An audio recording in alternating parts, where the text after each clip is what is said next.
रुख कर लेते हैं और बड़ी खबर की अगर बात करें तो समस्तीपुर के कल्याणपुर में ये बड़ी जीत हुई है। कल्याणपुर से जेडीयू की जीत सुनिश्चित हो गई है। जेडीयू के महेश्वर हजारी की जीत यहां से हुई है। 38,586 वोट से इन्होंने जीत दर्ज की है। कल्याणपुर से जेडीयू की बड़ी जीतें हुई है।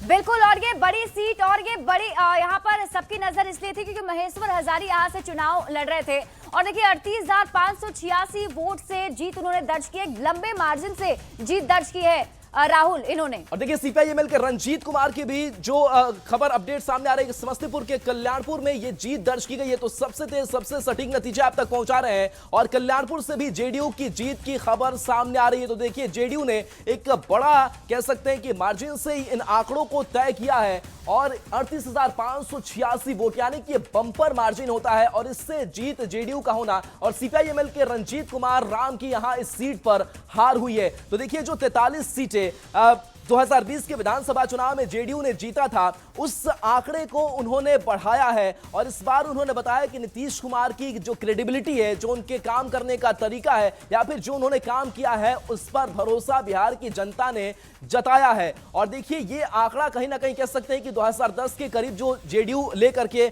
आया हुआ था वो आंकड़ा तो नहीं है, लेकिन उसके नजदीक बहुत जाता हुआ आंकड़ा दिखाई दे रहा है। ठीक वैसे ही आंकड़े जो है वो बीजेपी को भी उत्साहित करने वाले हैं क्योंकि बीजेपी लार्जेस्ट पार्टी बनकर के इस बार उभरी हुई है।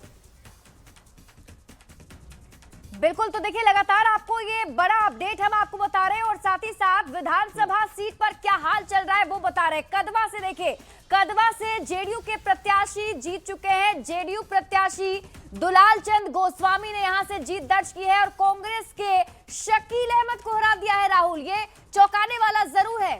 अब बिल्कुल देखिए शकील अहमद यहां से हार गए हैं और देखिए कई जो जेडीयू की ऐसी सिटिंग सीटें रही या फिर जो जेडीयू के बड़े और पुराने चेहरे रहे उसके तौर पर ये दुलालचंद का नाम सामने आता है और कदवा से इस जेडीयू प्रत्याशी ने अपनी जीत दर्ज करा दी है और जेडीयू प्रत्याशी दुलालचंद गोस्वामी ने अपनी जीत यहां से दर्ज कराई है और उन्होंने अपने प्रतिद्वंदी कांग्रेस के शकील अहमद को यहां से मात उन्होंने दे दिया है। तो कांग्रेस की अगर बात करें तो कांग्रेस के लिहाज से जो फिलहाल रुझान और कह सकते हैं कि यही रुझान अब स्टैटिक होने भी जा रहे हैं, तो 4 सीटों के आसपास जो कांग्रेस है वो सिमटती हुई दिखाई दे रही है। 2010 की अगर बात करें तो 4 सीटें कांग्रेस के हाथों आई थी और ये सबसे कह सकते हैं कि बुरा परफॉर्मेंस जो है वो कांग्रेस की तरफ से किया गया है और कांग्रेस को कई जगहों पर